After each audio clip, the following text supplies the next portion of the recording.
So meron tayo dito Nissan Pathfinder na R53 2024 model. So ang concern dito is not starting. So ayaw may start. So nagka-crank lang siya. Pero ayaw niya umi-start. So scan muna natin. So ini-scan natin. Tingnan natin kung anong DTC.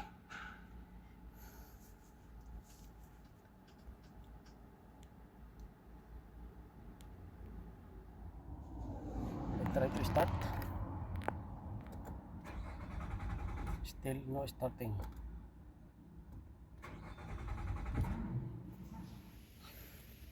So bali na dito na tayo sa ating IPDM. So check natin yung fuel pump use. So yung fuel pump use nya 20 amperes. Ayan. So bali ito yun, yung kulay dilaw. So check natin kung buo siya. Tanggalin natin. So ito yung fuse natin. Tinanggal natin. So buo naman siya. Ayan. So tinanggal natin dyan. So ito yung fuse. So buo naman.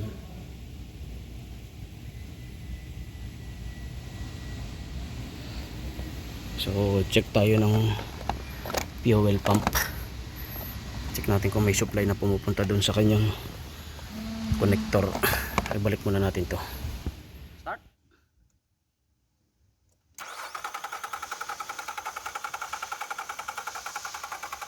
No fuel pressure.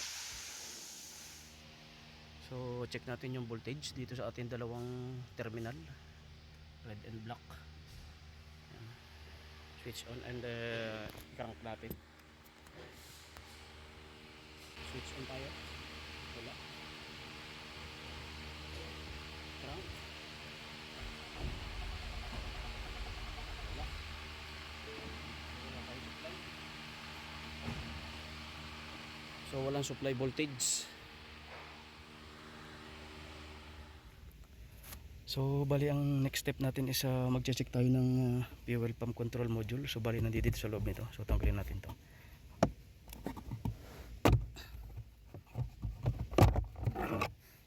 So ito yung control module ng fuel pump. So meron siyang isang connector dyan. So check tayo ng power supply.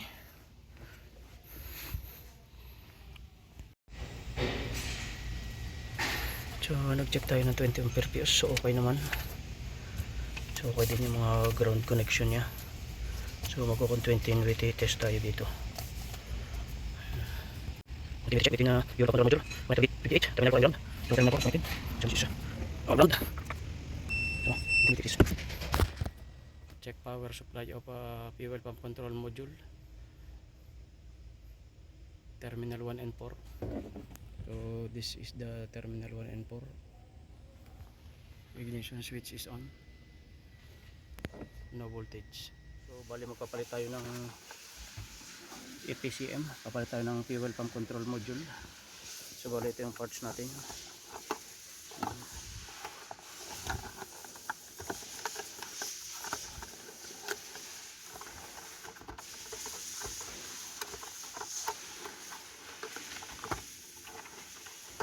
So bali ito yung parts.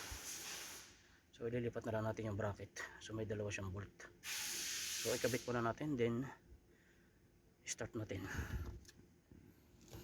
So bali tatanggalin lang naman natin yung isang connector. Tapos meron siyang dalawang 10mm na bolt. Ayan. May isa.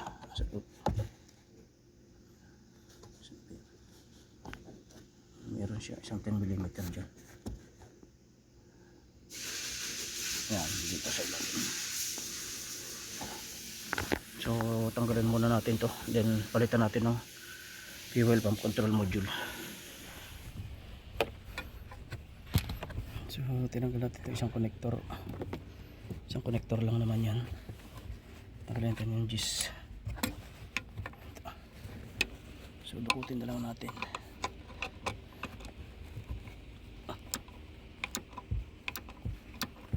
Tanggalin muna natin. Yes.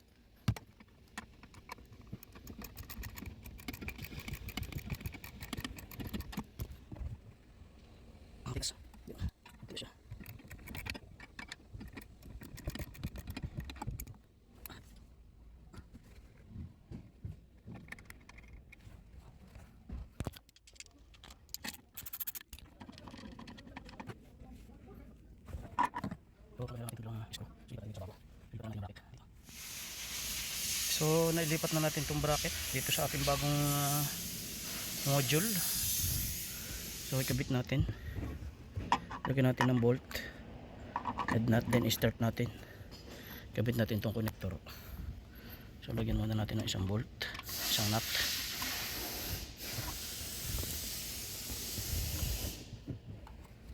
Isa. Lagyan natin ng natin itong isang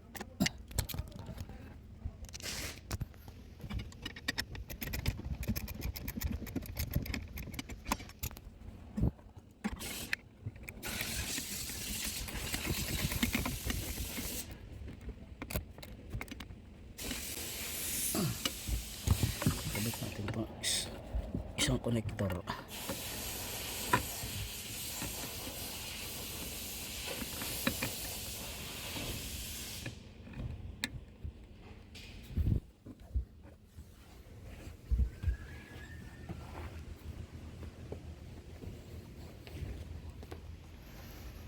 So kinabit na rin natin itong POV lines. So start natin. Mamaya na natin ikabit yung ating air duct.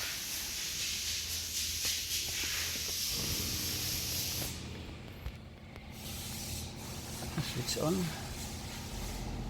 switch off, switch on, switch off, switch on. So start. So start na siya.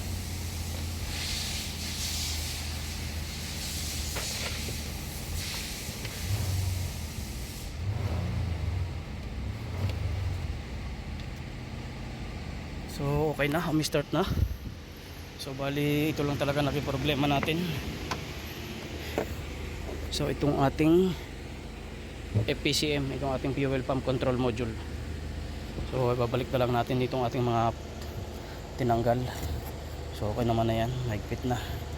Kabit na rin natin itong connector. So babalik na lang natin itong upuan.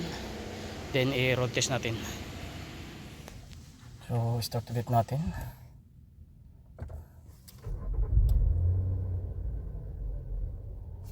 So okay na siya. So yun lang naging problema natin, yung ating fuel pump control module. So bali ito yung ating mga diagnosing procedure na ginawa. So bali ito yung wiring diagram natin. Meron siya lahat. So bali yung ating fuel pump control module lang yung naging problema natin. So okay na. So i-road test na lang natin.